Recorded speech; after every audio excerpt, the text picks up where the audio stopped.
15 വയസ്സ് വരെ, പ്രായപൂർത്തി എത്തുന്നത് വരെ അവനെ അടിക്കണം.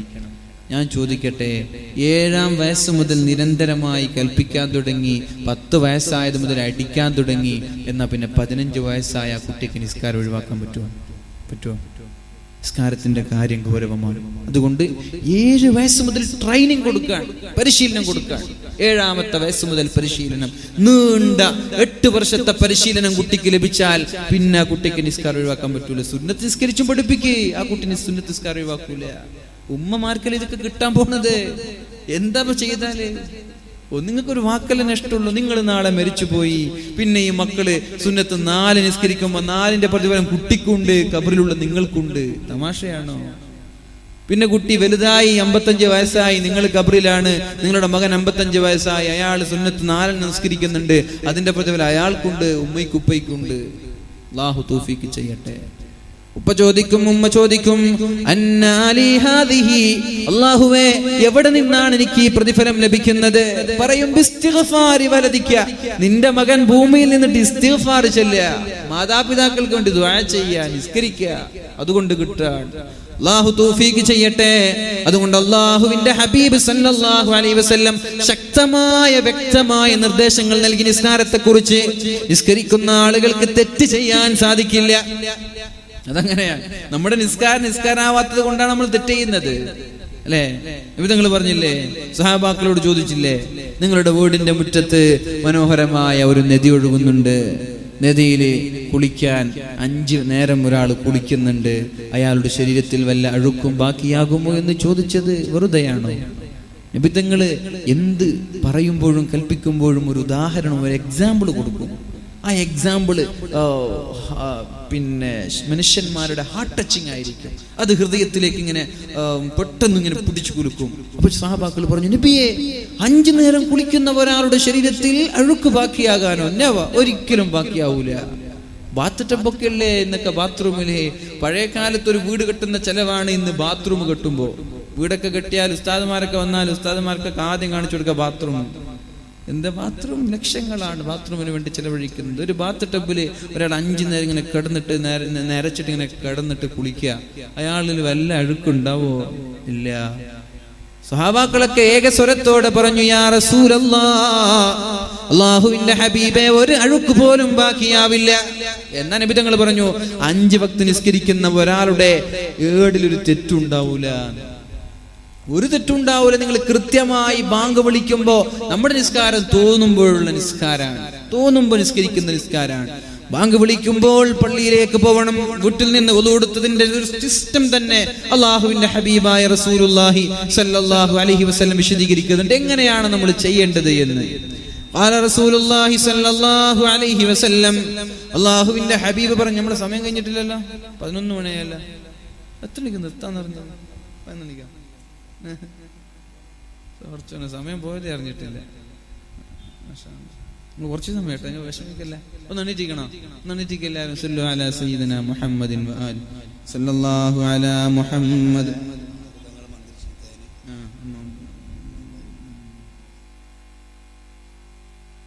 സല്ലല്ലാഹു അലാ മുഹമ്മദ് സല്ലല്ലാഹു അലൈഹി വസല്ലം, സല്ലല്ലാഹു അലാ മുഹമ്മദ് സല്ലല്ലാഹു അലൈഹി വസല്ലം.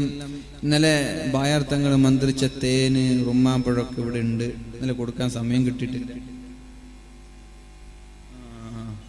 അപ്പോൾ ഇൻഷാ അല്ലാഹ് അത് വാങ്ങേണ്ട ആളുകളൊക്കെ എന്ത് ചെയ്യുക, സംഘാടകർ നമ്മുടെ കമ്മിറ്റിയെ ബന്ധപ്പെടുക, എന്നിട്ട് വാങ്ങിക്കുക എല്ലാവരും. പിന്നെ നാളെ ഉണ്ട് നജ്മുദ്ദീൻ തങ്ങൾ, നാളെ ഇൻഷാ അല്ലാഹ് വരുന്നുണ്ട്. നാളെയും ഞാനാണ് ഇവിടെ. അപ്പോൾ ഇന്ന് കുറെ പറഞ്ഞാൽ നിങ്ങൾ നാളെ വരില്ലെന്ന് എനിക്കറിയാം, അതുകൊണ്ട് പെട്ടെന്ന് നിർത്താൻ.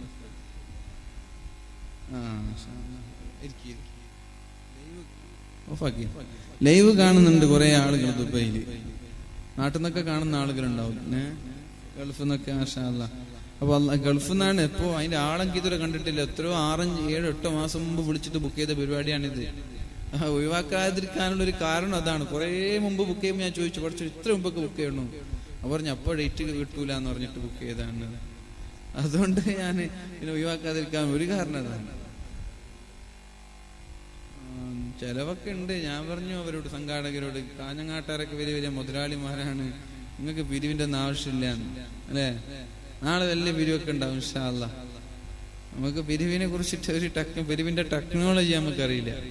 അതുകൊണ്ട് പിന്നെ പിരിവിന്റെ കാര്യം നമ്മളോട് പറഞ്ഞിട്ട് കാര്യമില്ല. പക്ഷേ അത് പിരിവൊന്നും നിങ്ങൾ അറിഞ്ഞിട്ട് കൊടുക്കേണ്ടതാണ്. അതൊക്കെ നമ്മൾ പറഞ്ഞിട്ട് കൊടുക്കേണ്ട വിഷയമല്ല. ഇതിനൊക്കെ ഒരുപാട് ചെലവുണ്ട്. നമ്മുടെ ഖബറിലേക്ക് വരുന്ന സമ്പാദ്യങ്ങൾ ഇതൊക്കെ ഉണ്ടാവുള്ളൂ. നാളെ മരിച്ചു പോയാൽ അവിടെ ഒരു പ്രകാശമായിട്ട് വരുന്നത്, ഖബർ വിശാലമാകുന്നത്, സ്വർഗം ലഭിക്കുന്നത്, നരകത്തിൽ നിന്ന് രക്ഷപ്പെടുന്നത് ഇവിടെ എന്ത് കൊടുത്തതേ ഉണ്ടാവുള്ളൂ. അല്ലാതെ നമ്മളിങ്ങനെ പിരിവൊക്കെ പറഞ്ഞ് അതിന് നരകത്തെ കുറിച്ചിട്ട് വേദം പറഞ്ഞ് കണ്ണീരൊക്കെ വന്ന് അവരിങ്ങനെ വിതുമ്പുമ്പോൾ ഒരു 100 രൂപ നോട്ടെടുത്ത് കൊടുത്തിട്ട് കാര്യമൊന്നുമില്ല. നിങ്ങൾ അറിഞ്ഞിട്ട് കൊടുക്കുക. എല്ലാവരും 1000, 500, 10,000 വലിയ ചിലവുണ്ട്. അതെനിക്കറിയാം. നല്ലൊരു മനോഹരമായിട്ടുള്ള വേദിയാണ് നമ്മുടെ സംഘാടകർ ഒരുക്കിയിട്ടുള്ളത്. അൽഹംദുലില്ലാ, വേദിക്ക് ഉഷാറാണ്. ആ പുറത്ത് നിൽക്കുന്ന ആളുകൾ ഇവിടെ ഇരുന്നാൽ മനോഹരമായി. അള്ളാഹു സ്വീകരിക്കട്ടെ.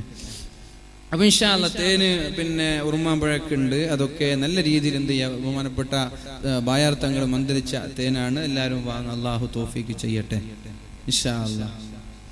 അപ്പോ അള്ളാഹുവിന്റെ ഹബീബ് സല്ലല്ലാഹു അലൈഹി വസല്ലം പറഞ്ഞു, സ്വലാത്തുർ റജുലി ഫീ ജമാഅത്തായി ഒരാൾ നിസ്കരിക്കുന്നത് തസീദു അലാ സ്വലാത്തിഹി ഫീ ബൈതിഹി, അവന്റെ വീട്ടിൽ നിസ്കരിക്കുന്ന നിസ്കാരത്തെക്കാളും വസ്വലാത്തിഹി ഫീ സൂഖിഹി, അവന്റെ ടൗണിലോ ഷോപ്പിലോ നിസ്കരിക്കുന്ന നിസ്കാരത്തെക്കാളും 20 ദറജ, 20 ചില്ലാനം ദറജ അധികമാണ്.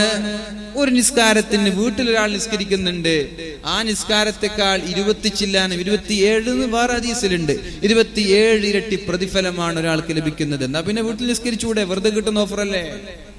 നമ്മള് ജിയോ സിം ഉണ്ട്, പിന്നെ റിലയൻസ് ഉണ്ട്, എയർടെൽ ഉണ്ട്. നമ്മളെല്ലാരും എന്താ ജിയോക്ക് വേണ്ടിയിട്ട് അപേക്ഷ കൊടുത്തത്? ജിയോയിലാണ് ഓഫർ ഉള്ളത്, അൺലിമിറ്റഡ് പിന്നെ നെറ്റ് കിട്ടാണ്. അപ്പോ എന്നാ പിന്നെ ജിയോ ആയിക്കോട്ടെ. ഇനിയിപ്പോ അടുത്ത BSNL പറയാണ് ജിയോനേക്കാൾ ഓഫർ ഞാൻ തരാം, എന്നാ പിന്നെ ജിയോ വലിച്ചിട്ട് അടുത്ത് BSNL പോകും, അവിടെയാണ് ഓഫർ ഉള്ളത്. അപ്പൊ ഇതേപോലെ ഇവിടെ ഓഫർ ഉള്ളത്, പള്ളിയിലെ ഓഫർ ഉള്ളത്. വീട്ടിനേക്കാളും 27 ഇരട്ടി ഓഫർ ഇവിടെയാണ്. എന്നാ ഇവിടെ നിസ്കരിച്ചുകൂടെ? അത് നമുക്ക് വേണ്ട. നമുക്ക് താൽക്കാലിക ഓഫറേ ആവശ്യമുള്ളൂ. എറ്റേണൽ ആയിട്ടുള്ള അനന്തമായിട്ടുള്ള ഓഫർ നമുക്ക് വേണ്ട. അത് നമ്മളെ പ്രശ്നം. താൽക്കാലിക സുഖങ്ങൾ നമ്മൾ തേടുന്നത്, ശാശ്വതമായ സുഖം നമ്മൾക്ക് ആർക്കും വേണ്ട.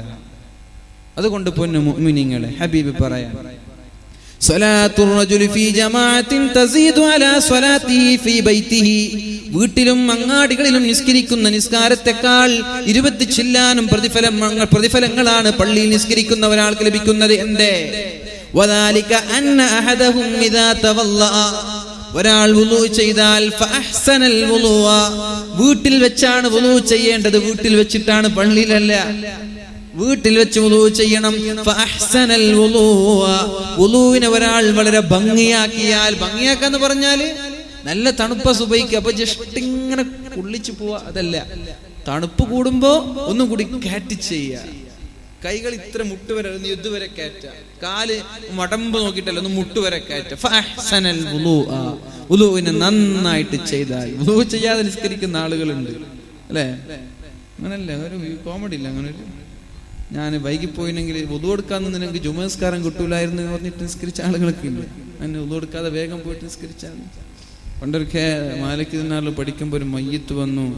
അപ്പോൾ ഇവിടെ നിന്ന് ഒരാള് പറയാണ്, വുളുവൊക്കെ പിന്നെടുക്ക്, നിങ്ങൾ വരി മയ്യത്ത് നിസ്കരിക്കാൻ വേണ്ടി കാക്കാണ്, വുളുവൊക്കെ പിന്നെടുക്ക്, നിങ്ങൾ കൈ കെട്ടുന്നു എന്ന് വിളിച്ചിട്ടൊക്കെ ഉണ്ട്. അപ്പൊ ഏതായാലും വുളു എടുത്തു, ഭംഗിയായി എടുത്താൽ സുമ്മാസൽ മസ്ജിദ്, അങ്ങനെ പള്ളിയിലേക്ക് നിങ്ങൾ നടന്നു വരാൻ, പള്ളിക്ക് വേണ്ടി നിസ്കരിക്കാൻ വേണ്ടി വരാൻ. ലാ യുരീദു ഇല്ല സ്വലാ, അവന്റെ ലക്ഷ്യം നിസ്കാരമാണ്. നിസ്കാരം ലക്ഷ്യമാക്കി ഒരാൾ പള്ളിയിൽ വന്നാൽ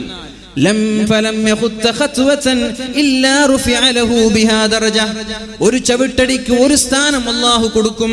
വണ്ടിന്റെ ഇന്നോവണ്ട്, പുതിയ ക്രിസ്റ്റ തന്നെ ഉണ്ട്. അപ്പൊ ക്രിസ്റ്റനൊക്കെ നല്ല നടന്നു വരിക. ക്രിസ്റ്റൊക്കെ അവിടെ ഇരിക്കട്ടെ, കുറച്ച് ഡീസലൊക്കെ ലാഭാട്ടെ അല്ലേ? കുറച്ച് വണ്ടിയൊക്കെ അവിടെ വെച്ചിട്ട് എന്ത് ചെയ്യാ, പള്ളിയിലേക്ക് നടന്നു പോകും. ഷുഗറും പ്രഷറും കുറയും, ആരോഗ്യം ഉണ്ടാകും. ഇതൊക്കെ ഹബീബ് എത്ര മനോഹരമായിട്ടാണ് പറയുന്നത്. നമ്മളൊക്കെ വണ്ടിയാണ്. ഇപ്പൊ സ്റ്റേജിലേക്ക് വരുന്നു, വണ്ടി എടുത്ത പിന്നെ വീട്ടില് വണ്ടി, പിന്നെ എവിടെ നടക്കാന്ന് സംഭവം ലോകത്തുണ്ട്. ഇപ്പൊ ഉണ്ടോ? വീട്ടിലെത്തിയാൽ എവിടെ പുസ്തകം പിടിച്ച് അല്ലെങ്കിൽ റൂമിൽ ഇങ്ങനെ ഇരിക്കും, പിന്നെ വീണ്ടും വണ്ടിയിൽ കയറും, പുറത്തിറങ്ങും, അവിടെ ഇറങ്ങും, നടത്തില്ല. അപ്പൊ എന്ത് പറഞ്ഞു ഹബീബ്? എന്ത് പറഞ്ഞു? നിങ്ങൾ നടന്നിട്ട് പള്ളിക്ക് പോ, ഷുഗർ ഉണ്ടാവൂല. ഇതൊക്കെ ട്രീറ്റ്മെന്റ് അല്ലേ? ഇതൊക്കെ നിങ്ങൾ ആരോഗ്യത്തിനുള്ള വഴികൾ അള്ളാഹുവിന്റെ ഹബീബ് കുറെ കാലക്കൂട്ടി പറഞ്ഞു തരാം, മുമ്പേ പറഞ്ഞു തരാ. നിങ്ങൾ പള്ളിക്ക് നടന്നു പോകുവീൻ, വണ്ടി ഉണ്ടെങ്കിലും കുഴപ്പമില്ല, നടന്നു പോകുവീൻ. ഫലം യഖുത്ത ഖത്വതൻ ഇല്ലാ റുഫിഅ ലഹു ബിഹാ ദറജ. ഒരു ചവിട്ടടിക്ക് അല്ലാഹു നൽകുന്നത് ഒരു സ്ഥാനമാണ്. ഒരു ചവിട്ടടി, അതിനൊരു സ്ഥാനം. അതേ ചവിട്ടടി കാരണം അല്ലാഹു അവന്റെ ഒരു പാപം മായ്ച്ചു കളയും. അവൻ ചെയ്ത തെറ്റ് അല്ലാഹു മായ്ച്ചു കളയും. ഹത്താ യദ്ഖുലൽ മസ്ജിദ, പള്ളിയിലേക്ക് വരുന്നത് വരെ എത്ര 100 ചവിട്ടടി അല്ലെങ്കിൽ 1000 ചവിട്ടടി വെച്ച 1000 തിന്മകൾ അല്ലാഹു മായ്ച്ചു കളഞ്ഞു. നിന്റെ സ്വർഗ്ഗത്തിൽ 1000 സ്ഥാനം അല്ലാഹു അധികരിപ്പിച്ചു. ഇനി ഫഇദാ ദഖലൽ മസ്ജിദ കാന ഫിസ് സ്വലാത്തി മാ കാനത്തിസ് സ്വലാത്തു തഹ്ബിസുഹു.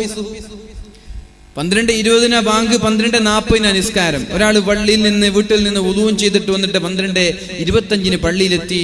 ബാക്കി 15 മിനിറ്റ് ഉണ്ട്. അല്ലാഹ് പടച്ചോനെ, ഇനി 15 മിനിറ്റ് ഉണ്ടോ എന്നൊക്കെ ചിന്തിക്കണ്ട. നിങ്ങൾ നിസ്കാരത്തിന് വേണ്ടി വെയിറ്റ് ചെയ്താൽ ആ നിസ്കരിക്കുന്ന കൂലി ആ വെയിറ്റിങ്ങിന് വരെയുണ്ട് എന്ന് പരിശുദ്ധ റസൂലുള്ളാഹി സ്വല്ലല്ലാഹു അലൈഹി വസല്ലം.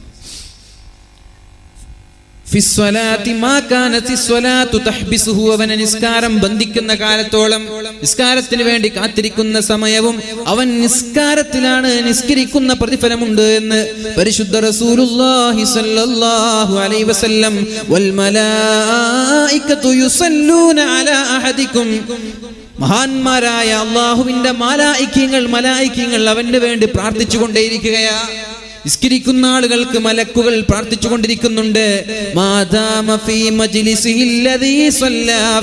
എവിടെയാണോ അവൻ നിസ്കരിക്കുന്നത്, ആ നിസ്കരിക്കുന്ന അതേ സ്ഥലത്ത് എത്ര സമയമാണോ അവൻ ഇരിക്കുന്നത്, അവിടെ നിന്ന് എണീക്കുന്നത് വരെ അള്ളാഹുവിന്റെ മാലാക്കമാർ അവന് വേണ്ടി ദുആ ചെയ്യുന്നുണ്ട്. അപ്പൊ സലാം വീട്ടിയാ പിന്നെ എണീറ്റിട്ട് പോകുന്ന ആ സ്വഭാവം വേണ്ട. ഇരിക്കവിടെ. നിനക്ക് ദുആ ചെയ്യുന്നത് ഇഷ്ടമല്ലേ, നീ ആമീൻ പറയണ്ട, നീ എവിടെ ഇരുന്നോ. അങ്ങനെ ഉണ്ടാവില്ല. ദുആ ചെയ്യുന്നത് ഇഷ്ടമല്ല, ദിക്ർ ചൊല്ലുന്നത് നിനക്ക് ഇഷ്ടമല്ല, കുഴപ്പമില്ല, നീ എവിടെ ഇരിക്ക്. ഇരുന്നാലോ, അവിടെ ഇരുന്നാലോ അല്ലാഹുവിന്റെ മലായികകൾ ദുആ ചെയ്യും. എന്താണ് അവരുടെ ദുആ?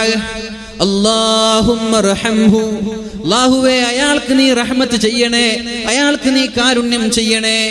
അല്ലാഹുമ്മ ഗഫിർ ലഹ്, അയാൾക്ക് നീ പുറത്തു കൊടുക്കണേ അല്ലാഹ്. അല്ലാഹുമ്മ തുബ് അലൈഹി, അല്ലാഹുവേ അയാളുടെ തൗബ സ്വീകരിക്കണേ അല്ലാഹ്. നീ അവിടെ നിന്ന് എണീക്കുന്നത് വരെ, അല്ലെങ്കിൽ പിന്നെ അവിടെ ഇരുന്നിട്ട് ഇങ്ങനെ ഗീബത്ത് പറയാ, എന്നാ പിന്നെ മലക്കിന്റെ ദുആ നിർത്തും. അവിടെ ഇരുന്നിട്ട് ഇങ്ങനെ ദിക്ർ ചൊല്ലാൻ, അവിടെ ഇരുന്നിട്ട് ഖുർആൻ ഓതാൻ, അവിടെ വെറുതെ ഇരുന്നിട്ട് അള്ളാഹുവിനെ കുറിച്ച് ചിന്തിക്കാൻ അള്ളാഹുവിന്റെ മലക്ക് ദുആ ചെയ്തുകൊണ്ടിരിക്കും നീ എണീക്കുന്നത് വരെ. അതുകൊണ്ട് സലാം വീട്ടിയ ഉടനെ ചെറുപ്പക്കാർക്കൊരു സ്വഭാവമുണ്ട്, പിന്നാലെ പോയിട്ട് ചാരിയിരിക്കും. കിബിലേക്കൊക്കെ കാൽ നീട്ടിയിട്ട്, കറാഹത്താണ് പള്ളിയുടെ അകത്ത് കിബിലേക്ക് നേരെ കാൽ നീട്ടിയിരിക്കാൻ പാടില്ല.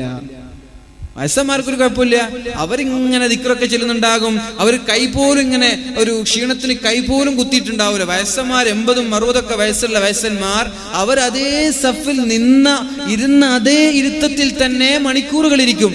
അവർക്ക് കുഴപ്പമില്ല. ചെറുപ്പക്കാരാണ് സത്യത്തിൽ ഇരിക്കേണ്ടത്, അവരാണ് എണീറ്റ് പോയിട്ട് ചാരിയിരിക്കുന്നത്. അല്ലാഹു അക്ബർ. ഇത് വേണോ ചെറുപ്പക്കാരാ? വേണോ? അല്ലാഹു നമ്മൾക്ക് ബോധം നൽകട്ടെ. അല്ലാഹു നമ്മൾക്ക് ബോധം നൽകട്ടെ. ഇൻഷാ അല്ലാഹ് ഒരു 11:30 വരെ, അല്ലെ 11:30 വരെ, 11:15 അല്ലാഹു തൗഫീഖ് ചെയ്യട്ടെ. നാളത്തെ വിഷയം അല്ലാഹുവിന്റെ അനുഗ്രഹങ്ങൾ, അല്ലെ, അല്ലാഹുവിന്റെ അനുഗ്രഹങ്ങൾ എന്നൊരു വിഷയമാണ്. അല്ലാഹുമ്മ തുബ് അലൈഹി എന്നിങ്ങനെ അല്ലാഹുവിന്റെ മലായികകൾ ദുആ ചെയ്തുകൊണ്ടേയിരിക്കുമെന്ന് പരിശുദ്ധ റസൂലുള്ളാഹി സ്വല്ലല്ലാഹു അലൈഹി വസല്ലം. വുളൂ ചെയ്യുമ്പോ നമ്മുടെ കോപം നഷ്ടപ്പെടുമെന്ന് പറഞ്ഞിട്ടുണ്ട്. ദേഷ്യപ്പെടുന്ന ആൾ നല്ല ദേഷ്യക്കാരനാണ്, അയാളോട് വുളൂ ചെയ്യാൻ പറയുക. വുളൂ ചെയ്താൽ അയാളുടെ ദേഷ്യം ഇല്ലാതെയാകും. അതിന് കാരണം പറഞ്ഞത് റസൂലുള്ളാഹി സ്വല്ലല്ലാഹു അലൈഹി വസല്ലം പറഞ്ഞ വിഷയമാണ്. അതൊക്കെ വുളൂ ചെയ്യുന്ന ആളുകൾ എന്ത് ചെയ്യണം? ഇന്നൽ ഗളബ മിനശ് ശൈത്വാൻ, ദേഷ്യം പിടിക്കുക എന്നത് പിശാചിന്റെ സ്വഭാവമാണ്. പിശാചാണ് ഒരാളെ ദേഷ്യം പിടിപ്പിക്കുന്നതും പിശാചാണ്. നമ്മൾ അത്ഭുതപ്പെടേണ്ട ഒരു വിഷയമാണ്. നമ്മുടെ അറഫ ദിവസമാണ് പിശാചിന് ഏറ്റവും ദേഷ്യമുള്ളത്. പിശാച് ചുരുങ്ങി ചുരുങ്ങി ചുരുങ്ങി ഈച്ചയോളം ചെറുതാകുന്ന ദിവസമാണ് അറഫ ദിവസം. ആ അറഫ ദിവസം എന്തേ പിശാച് ഇങ്ങനെ ദേഷ്യപ്പെടുന്നത്? അന്നാണ് പിണങ്ങി നിൽക്കുന്ന, അകന്നു നിൽക്കുന്ന 2 പേർ കൂട്ടിമുട്ടിയ ദിവസം. 2 മുഅ്മിനീങ്ങൾ പരസ്പരം സ്നേഹിച്ച ദിവസം അന്നാണ്. ആരാണ്? സ്വർഗീയ ലോകത്ത് നിന്ന് ഭൂമിയിലേക്ക് പറഞ്ഞയച്ച ആദം നബി അലൈഹിസ്സലാം, ഹവ്വാ ബീവി റളിയല്ലാഹു അൻഹ, 2 പേരും കണ്ടുമുട്ടിയ സ്ഥലമാണ് അറഫ. ഭാര്യയും ഭർത്താവും ഗൾഫിൽ നിന്നിട്ട് 2 വർഷം കഴിഞ്ഞിട്ട് വരുമ്പോ എന്തൊരു സ്നേഹ ഭാര്യയും ഭർത്താവും അല്ലേ? ഗൾഫാർക്കൊക്കെ അറിയാലോ. എന്നോട് ചെറുപ്പക്കാരൻ പറഞ്ഞ് പെണ്ണായിട്ടുണ്ട്, എനിക്കൊണ്ട് പോകാൻ മനസ്സിലായിരുന്നില്ല അല്ലേ? പെണ്ണാന്നതിനേക്കാളും മുമ്പൊക്കെ ഗൾഫിൽ നിൽക്കും, പെണ്ണായാ പിന്നെ അവിടെ നിൽക്കാൻ പറ്റൂല.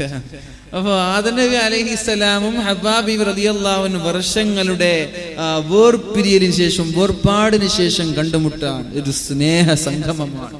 അവിടെയാണ് ലക്ഷക്കണക്കിന് മുസ്ലിമീങ്ങൾ അറഫാ ദിവസം സ്നേഹത്തോടെ സംഗമിക്കുന്നത്. കറുത്തവനും വെളുത്തവനും മുതലാളിയും രാജാവും പ്രജയും എല്ലാവരും അവിടെ സംഗമിക്കുകയാണ്. ഈ ഒരു സ്നേഹ സംഗമം പിശാചിന് സഹിക്കൂല. പിശാച് ഓടും, കരഞ്ഞുകൊണ്ടോടും. അപ്പൊ ഇന്നൽ ഗളബ മിനശ് ശൈത്താൻ, ദേഷ്യം എന്നത് പിശാചിന്റെ ഭാഗമാണ്. ഇന്നശ് ശൈത്താന ഖുലിഖ മിൻ നാർ, തീയിൽ നിന്നാണ് പിശാചിനെ സൃഷ്ടിച്ചത്. തീയിൽ നിന്നാണ് പിശാചിനെ സൃഷ്ടിച്ചത്. എന്നാൽ തീയിനെ അണച്ച് കളയുന്നത് വെള്ളം കൊണ്ടാണ്. എപ്പോഴാ ദേഷ്യം ഉണ്ടാവുക? പിശാച് തടിയിൽ കൂടുമ്പോഴാ ദേഷ്യം ഉണ്ടാവുക. പിശാച് എന്തിൽ നിന്ന് സൃഷ്ടിച്ചത്? തീയിൽ നിന്നാണ്. അപ്പൊ തീയിനെ എങ്ങനെ അണക്കുക? വെള്ളം കൊണ്ടാണ്. അപ്പൊ നിങ്ങൾ വുളൂ ചെയ്യുവീൻ. വുളൂ ചെയ്താൽ ശരീരത്തിലേക്ക് കയറിക്കൂടിയ പിശാചെന്ന ആ ഒരു ദേഷ്യത്തെ, ആ ഒരു തീയിനെ നിങ്ങൾക്ക് അണച്ചു കളയാൻ പറ്റുമെന്ന് പരിശുദ്ധ റസൂലുള്ളാഹി സ്വല്ലല്ലാഹു അലൈഹി വസല്ലം. വുളൂ ചെയ്യുവീൻ, നന്നായി വുളൂ ചെയ്യുവീൻ. അലാ അദുല്ലുകും അലാ മാ യംഹുല്ലാഹു ബിഹിൽ ഖതായ, അല്ലാഹു പാപങ്ങൾ പുറത്തു തരുന്ന ഒരു കാര്യം ഞാൻ നിങ്ങളോട് പറഞ്ഞു തരട്ടെ. തെറ്റൊക്കെ അല്ലാഹു മായ്ച്ചു തരുന്ന ഒരു കാര്യം പറഞ്ഞു തരട്ടെ. വയർഫഉ ബിഹി ദറജാത്ത്, അല്ലാഹു സ്ഥാനം അധികരിപ്പിക്കുന്ന ഒരു നന്മ പറഞ്ഞു തരട്ടെ. ബലാ യാ റസൂലല്ലാഹ്, അല്ലാഹുവിന്റെ ഹബീബേ നിങ്ങൾ പറഞ്ഞു തരുവീൻ, പറഞ്ഞു തരൂ യാ റസൂലല്ലാഹ്. നബി തങ്ങൾ പറഞ്ഞു, ഇസ്ബാഗുൽ വുളൂഇ അലൽ മകാരിഹ്, ഇസ്ബാഗുൽ വുളൂഇ അലൽ മകാരിഹ്, ഏറ്റവും തണുത്ത് മരം കൊച്ചുന്ന രാത്രിയിൽ നിങ്ങൾ വുളൂ ഒന്ന് കാറ്റി ചെയ്യുക. ഒരു വട്ടം കഴുകിയിട്ട് എണീറ്റ് പോവണ്ട. ഒരു 3 വട്ടം കഴുകി നിങ്ങൾ എന്ത് ചെയ്യുക? ഒന്നും കൂടി കാറ്റിട്ട് ചെയ്യുക. തലയൊക്കെ തടവുമ്പോ ചെറുതായിട്ടൊന്നും ഇങ്ങനെ കൊള്ളിച്ചാ പോരാ, തലൊന്ന് മുഴുവനായിട്ട് തടവുക, ചെവി മുഴുവനായിട്ട് തടവുക, കാലൊന്ന് കാറ്റിക്കഴുകുക. എപ്പോ? മക്കാരി, നിങ്ങൾക്ക് തണുപ്പുള്ള സമയങ്ങളിൽ, അല്ലെങ്കിൽ നല്ല ചൂട്. ഞാൻ ഖത്തറിൽ പോയപ്പോ ഒരു അവിടുത്തെ ഖത്തറിലുള്ള ആളുകൾക്കറിയാം, ഖത്തർ വേണ്ട GCC മൊത്തം ചൂടുണ്ടാകുന്ന സമയത്ത് ശക്തമായ തിളക്കുന്ന വെള്ളമാണ് അവിടെ നിന്നൊക്കെ വരിക. തിളക്കുന്ന വെള്ളമാണ്. നമ്മൾക്ക് എക്സ്പീരിയൻസ് ഇല്ലല്ലോ. പടച്ചോനെ തയമ്മും ചെയ്യുന്നത് പോലെ വുളൂ ചെയ്തത്. മാഷല്ല, തയമ്മും ചെയ്യുന്നത് പോലെ ഇങ്ങനെ കുളിച്ചിങ്ങനെ അഡ്ജസ്റ്റ് ചെയ്തിട്ട് വുളൂ ചെയ്ത്, അത്രയ്ക്കും തിളക്കാണ് വെള്ളം. അപ്പോണ്ട് അവിടെ ഒരു പട്ടാണി പാകിസ്ഥാൻകാരൻ വളരെ കൂളായിട്ട് വെള്ളം ഇങ്ങനെ തിരിച്ചെഴുന്നുണ്ട്, കാലിങ്ങനെ ആടിപ്പാടി കഴുകുന്നുണ്ട്. നമുക്കാണെങ്കിൽ കൈയൊന്നും തൊടാൻ പോലും പറ്റാത്ത ചൂടാ. പട്ടാണിക്ക് അത് വിഷയമില്ല. പട്ടാണി എങ്ങനെയാണ്? ഇന്ത്യ പാകിസ്ഥാൻ യുദ്ധത്തിനൊക്കെ പോവാണ് ഇപ്പൊ. അടച്ചോന്നല്ലേ. അല്ലാഹു സമാധാന അന്തരീക്ഷം നിലനിർത്തട്ടെ.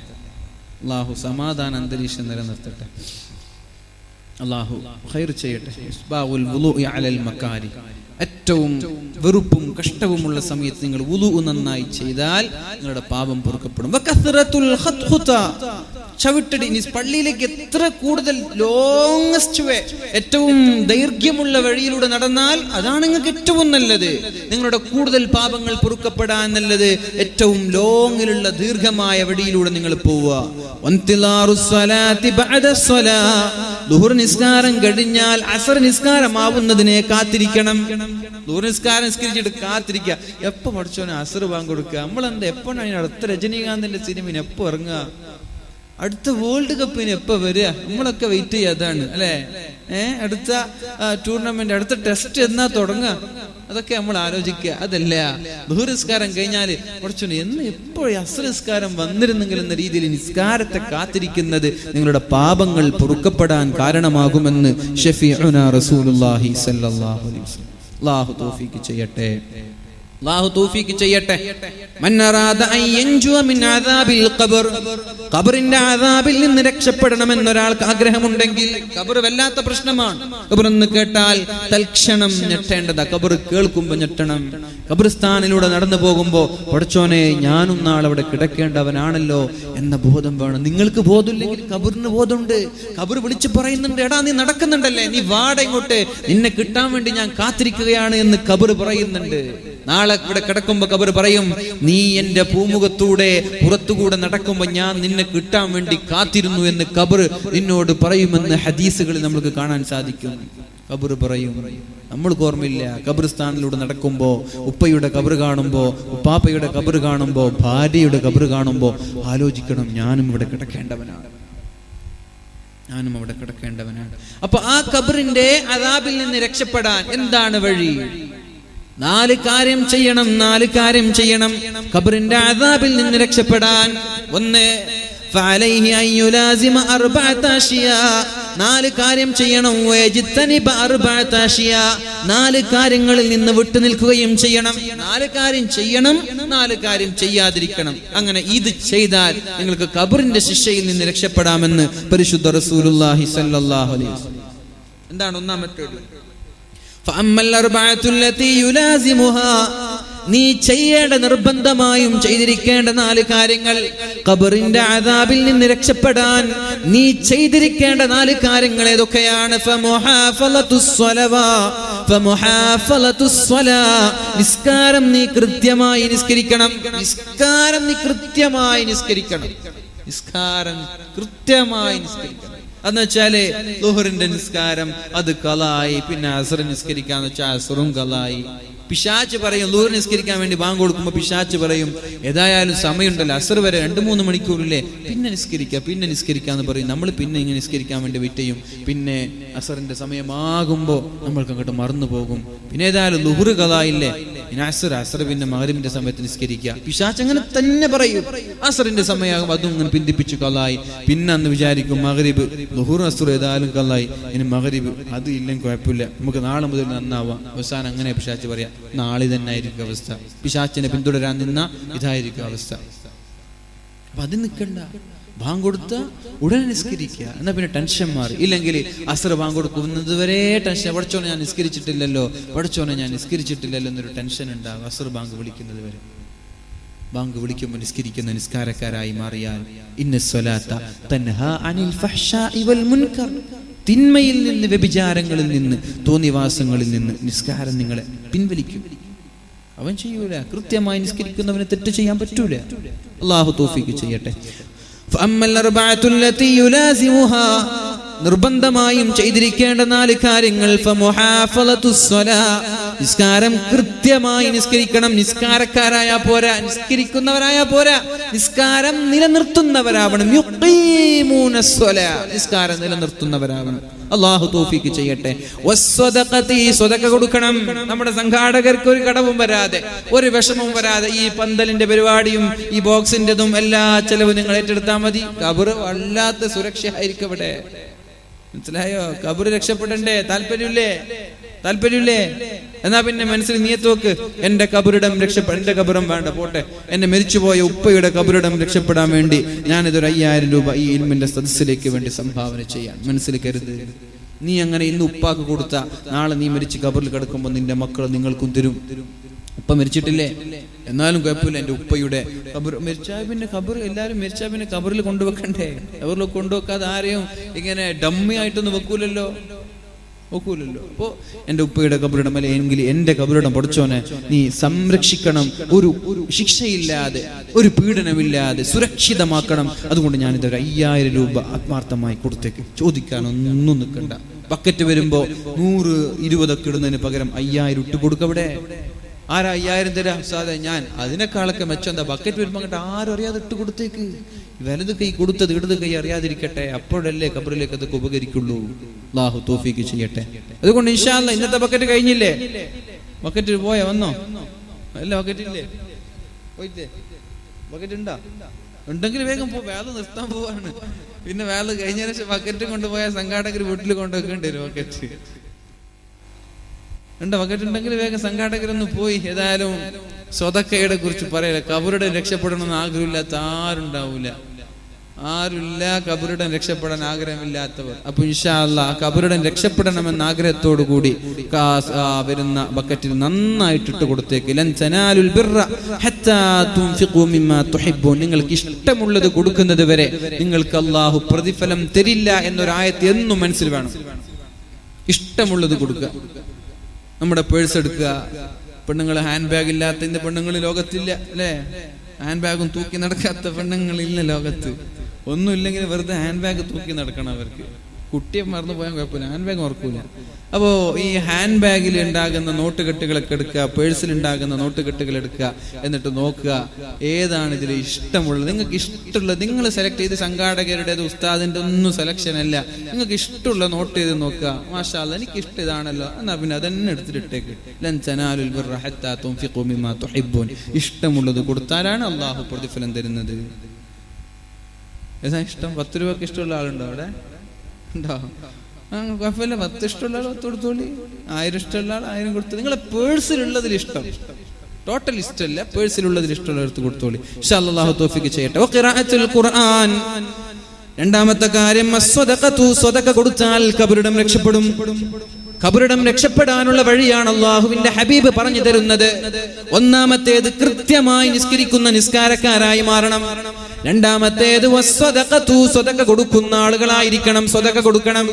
മൊബൈൽ റീചാർജ് ചെയ്യാൻ 1000കണക്കിന് രൂപ ചെലവഴിക്കുന്ന ആളുകൾക്ക് ഒരു 100 രൂപ ദീനിന്റെ മേഖലയിൽ ചെലവഴിക്കാൻ പറ്റുന്നില്ല എന്ന് പറഞ്ഞാൽ എങ്ങനെയാണ് വിശ്വസിക്കാൻ പറ്റുക?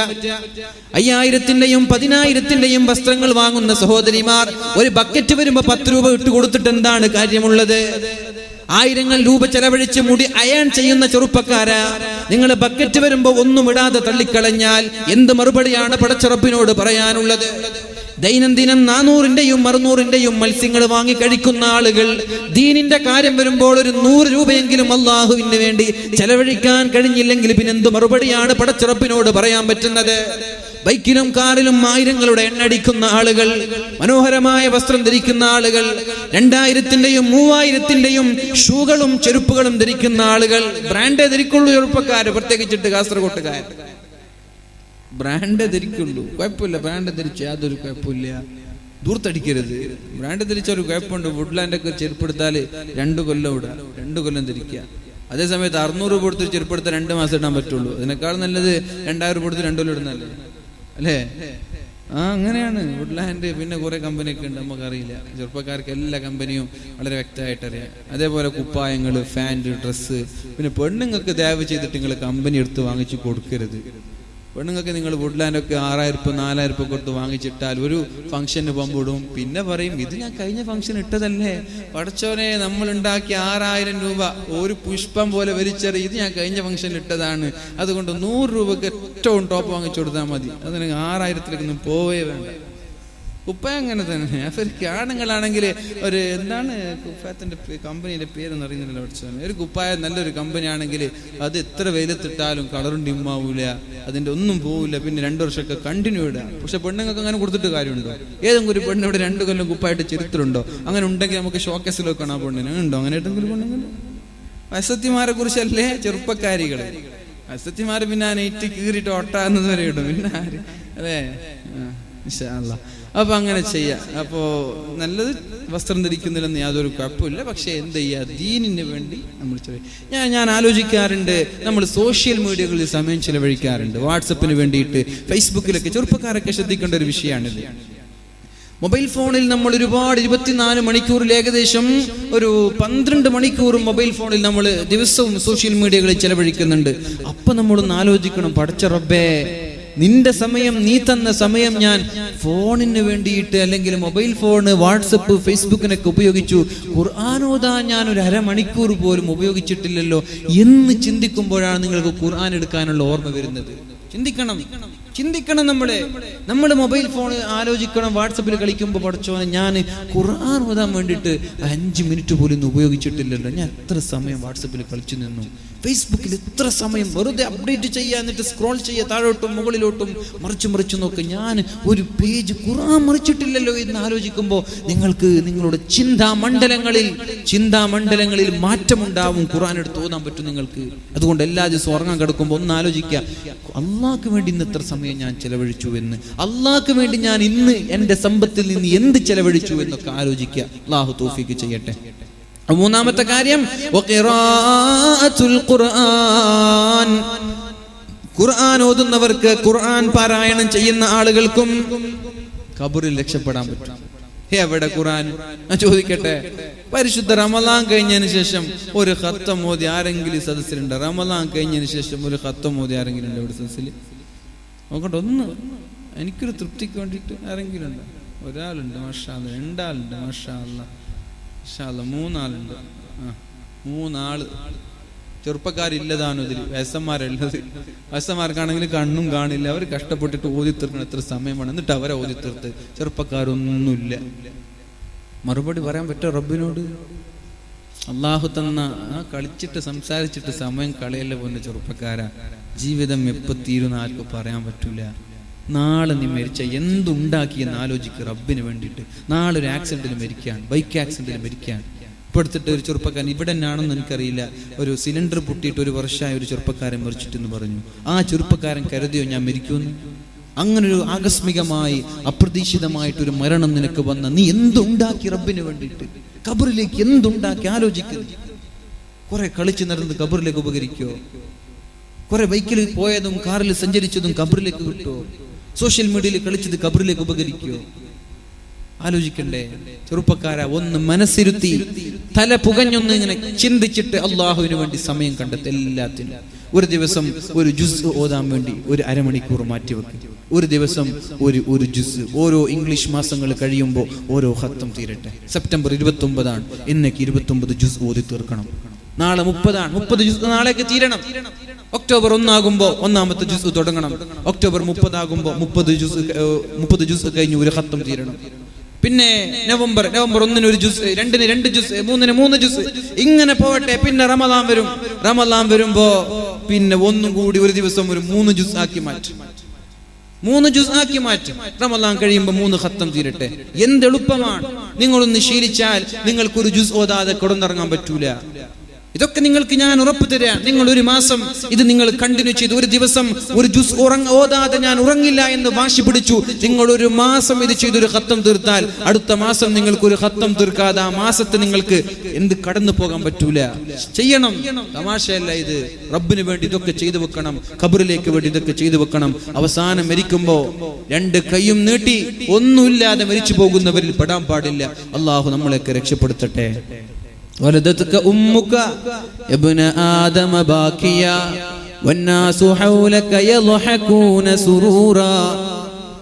നീ നിന്റെ മാതാവിന്റെ വയറ്റിൽ നിന്ന് പുറത്തേക്ക് വരുമ്പോ നീ കരയുകയാണ്, നാട്ടുകാരെല്ലാം ചിരിക്കുകയാണ്. അതുകൊണ്ട് വജ്ഹദ് ലിനഫ്സിക അൻ തകൂന ഇദാ ബകൂ ഫീ ഹാലി മൗതിക ളാഹികം മസ്റൂറാ.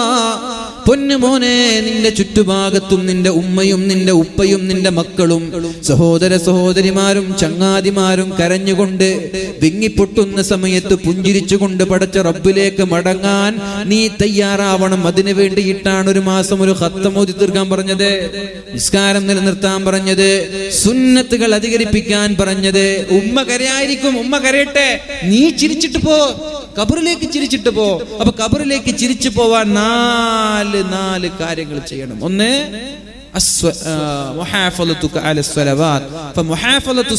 നിസ്കാരത്തെ നീ കൃത്യമായി നിർവഹിക്കണം. ഖിറാഅത്തുൽ ഖുർആൻ, പരിശുദ്ധ ഖുർആൻ ഓതണം. വസ്സദഖതു, സദഖ കൊടുക്കണം. വകസറത്തു തസ്ബീഹ്, തസ്ബീഹിനെ അധികരിപ്പിക്കണം. സുബ്ഹാനല്ലാഹ് സുബ്ഹാനല്ലാഹ് സുബ്ഹാനല്ലാഹ്. ഏറ്റവും നന്നായിട്ട് അധികരിപ്പിക്കേണ്ടത് ഇസ്തിഗ്ഫാറാണ്. ഇസ്തിഗ്ഫാർ വല്ലാത്ത സംഭവമാണ്. അത് അധികരിപ്പിക്കണം. വെറുതെ മുണ്ടാണ്ടിരിക്കുമ്പോഴേക്ക് അസ്തഗ്ഫിറുല്ലാഹൽ അലീം. പെണ്ണുങ്ങൾ കുക്ക് ചെയ്യാണ് അസ്തഗ്ഫിറുല്ലാഹൽ അലീം, വണ്ടി ഓടിക്കുകയാണ് അസ്തഗ്ഫിറുല്ലാഹൽ അലീം, അടിക്കുകയാണ് അസ്തഗ്ഫിറുല്ലാഹൽ അലീം. സദാ സമയം ഇസ്തിഗ്ഫാർ അധികരിപ്പിച്ചാൽ ദുനിയാവിലും വിജയമുണ്ട്, ആഖിറത്തിലും വിജയമുണ്ട്.